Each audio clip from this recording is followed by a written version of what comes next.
नमस्कार दोस्तों, आज हम बात करेंगे बसोड़ा की। एक ऐसा पावन दिन जब हम चूल्हा नहीं जलाते और माता शीतला को ठंडे भोजन का भोग लगाते हैं। लेकिन क्या आपने कभी सोचा है कि इस अनोखी परंपरा की शुरुआत कैसे हुई और इसके पीछे की असली कहानी क्या है? चलिए जानते हैं बसोड़ा की संपूर्ण कथा। सबसे पहले जानते हैं कि हम इसे मनाते क्यों हैं। हिंदू धर्म में माता शीतला को स्वच्छता और आरोग्य की देवी माना गया है। मान्यता है कि माता शीतला की पूजा करने से चेचक, खसरा और नेत्र रोग जैसी बीमारियों से मुक्ति मिलती है। होली के बाद गर्मी बढ़ने लगती है। बासी और ठंडा भोजन करना हमारे शरीर को इस गर्मी के लिए तैयार करता है और पित्त दोष को शांत रखता है। ये पर्व हमें सिखाता है कि सफाई और सही खान पान ही सबसे बड़ी औषधि है। मार्च के महीने में ही चेचक और खसरा जैसे वायरस सबसे ज्यादा सक्रिय होते हैं। माता शीतला के हाथ में नीम की टहनी सफाई और एंटीवायरल गुणों का प्रतीक है। ठंडा खाना और नीम का प्रयोग शरीर की इम्यूनिटी बढ़ाता है। एक दिन चूल्हा ना जलाने का मतलब है कि हम अपने पाचन तंत्र को भारी और गर्म खाने से छुट्टी दे रहे हैं। दही, राबड़ी और बाजरा जैसे ठंडे पदार्थ पेट को ठंडक पहुंचाते हैं और लू से बचाते हैं।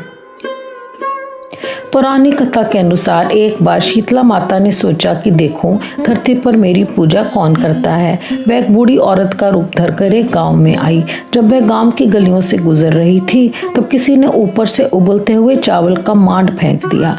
वह गर्म मांड माता के ऊपर गिरा जिससे उनके शरीर पर छाले पड़ गए। उन्हें बहुत जलन होने लगी। वह दर्द से कराते हुए पूरे गाँव में मदद मांगने लगी, लेकिन किसी ने उनकी मदद नहीं की। अंत में वह गरीब कुम्हारिन के घर पहुंची। कुम्हारिन ने जैसे ही उन्हें देखा तुरंत समझ गई कि माई बहुत कष्ट में है। उसने माता पर ठंडा पानी डाला जिससे उन्हें बहुत शांति मिली। कुम्हारिन के पास रात का बना हुआ ठंडा राबड़ी और दही रखा था। उसने माता को वही खाने को दिया। ठंडा भोजन खाते ही माता के शरीर की जलन पूरी तरह शांत हो गई। माता अपने असली रूप में आ गई और कुम्हारिन से बहुत प्रसन्न हुई। उन्होंने उसे आशीर्वाद ले दिया, लेकिन उसी समय पूरे गांव में महामारी फैल गई और लोगों के शरीर पर दाने निकल आए। तब गांव वालों को अपनी गलती का एहसास हुआ और वह कुम्हारिन के घर पहुंचे। कुम्हारिन ने उन्हें बताया कि माता को ठंडा भोजन प्रिय है और वह सफाई से प्रसन्न होती हैं। तभी से हर साल सप्तमी की रात को खाना बनाकर अष्टमी के दिन उसे ठंडा खाने की परंपरा शुरू हुई, जिसे हम बरसोड़ा कहते हैं। तो साथियों, बसोड़ा यानी शीतला अष्टमी हमें सिखाती है कि प्रकृति के साथ तालमेल बिठाकर चलना ही असली स्वास्थ्य है। चाहे वह भक्ति के जरिए हो या विज्ञान के, मकसद एक ही है, स्वच्छता और आरोग्यता। उम्मीद है आपको बसोड़ा की ये संपूर्ण कथा और इसके पीछे का विज्ञान पसंद आया होगा। कमेंट करें कि आपको कथा कैसी लगी। लाइक और शेयर करें अगर ये आपको जानकारी अच्छी लगी हो, ताकि वह भी इस परंपरा का महत्व जान सकें जिनके साथ आप इसे शेयर करें।